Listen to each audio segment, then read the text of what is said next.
This whole experience is called Reimagine Lab, and that's the 16 fellows coming together who are collectively focused on coming up with new ways to think about prevention of domestic violence. This first one we called Tide Pool because the metaphor really is focused on the ecosystem that this group represents. It's a small community that is setting up its own environment that has its own constraints, its own special ingredients.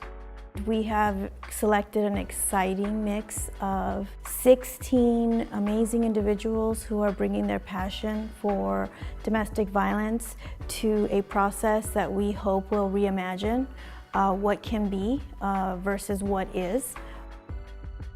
And those fellows are really representing the full diversity of California.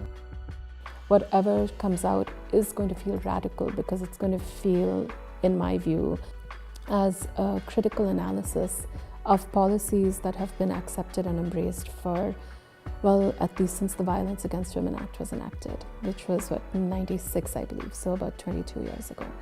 For the longest time, I feel like domestic violence and domestic violence prevention programs have been solely centered around victim work, which is absolutely necessary.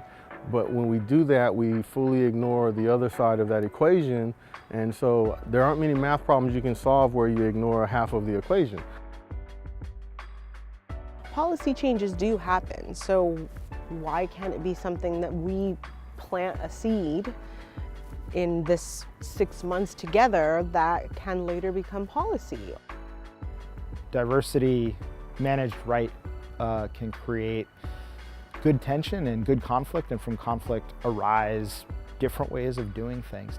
I think vulnerability comes with risk, but what I also believe is that a lot of the communities that we're trying to reach are vulnerable right now. I'm a little bit uncomfortable with the abstract kind of nature of this project, but I feel like something good's really going to come out of this. Something really strong, something that's going to actually make a difference.